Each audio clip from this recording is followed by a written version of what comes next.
दिल्ली में कोरोना संक्रमण के लगातार बढ़ते मामलों पर आज उपराज्यपाल अनिल बैजल और उप मुख्यमंत्री मनीष सिसोदिया के बीच मंगलवार को अहम बैठक हुई। चर्चा के बाद डिप्टी सीएम ने कहा कि केंद्र के अनुसार दिल्ली में फिलहाल कम्युनिटी स्प्रेड जैसे हालात नहीं बने हैं। उप मुख्यमंत्री मनीष सिसोदिया ने कहा कि 30 जून तक दिल्ली में 1 लाख, 15 जुलाई तक 2 लाख और 31 जुलाई तक 5.5 लाख कोरोना संक्रमण के मामले होंगे।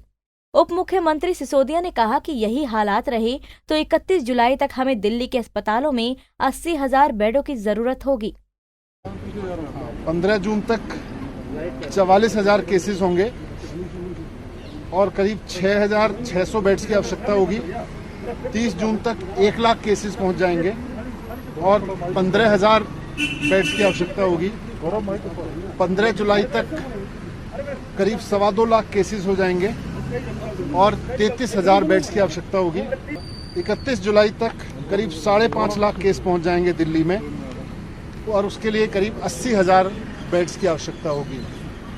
ये तब है जबकि अब तक थोड़े दिन पहले तक लॉकडाउन चल रहा था और अभी तक दिल्ली के हॉस्पिटल्स में दिल्ली के ही जो निवासी हैं, वो चाहे कहीं से भी, जो आदमी आज दिल्ली में रह रहा है वही दिल्ली के हॉस्पिटल तक आ पा रहा था, जो दिल्ली सरकार के है वो प्राइवेट हॉस्पिटल्स हैं।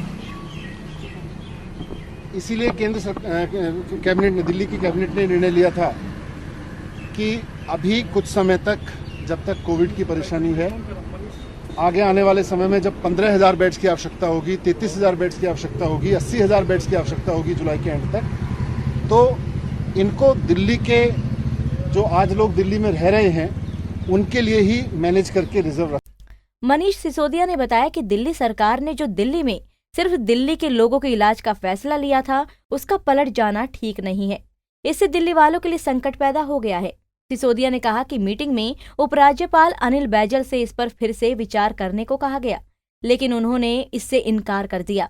इसके साथ ही सिसोदिया ने दिल्ली के मुख्यमंत्री अरविंद केजरीवाल की सेहत को लेकर भी जानकारी दी। उन्होंने कहा कि सीएम केजरीवाल की तबीयत अब ठीक है, कोई चिंता की बात नहीं है। उनका कोरोना टेस्ट कराया गया है और 24 घंटे के भीतर रिपोर्ट आ जाएगी। केजरीवाल को हल्का बुखार और गले में खराश होने की खबर आई थी, जिसके बाद उन्होंने खुद को घर में ही आइसोलेट कर लिया था। दिल्ली से कमल कुमार कंसल, पंजाब केसरी टीवी।